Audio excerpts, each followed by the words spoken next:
So this is my IK foam that I bought in H2O. So basically I turn it on, press the hold button for 3 seconds. 1, 2, 3.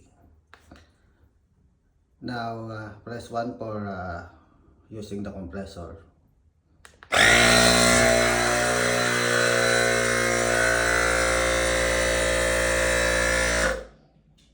Now I'm gonna spray some air.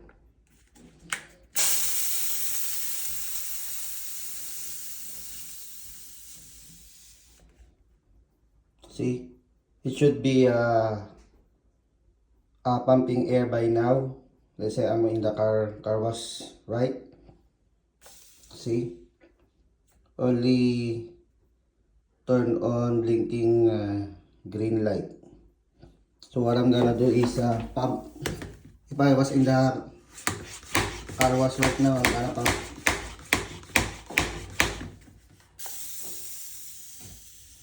See, not pumping the air. And I turn it off. Turn it off. Hold for 3 seconds. Turn off, right? Then I turn it on again for 3 seconds. 1, 2, 3. And then I press compressor.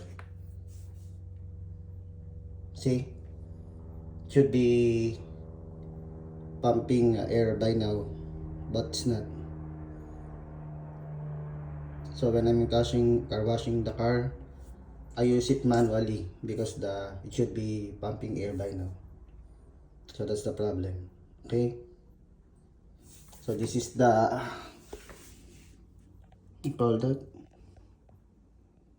information.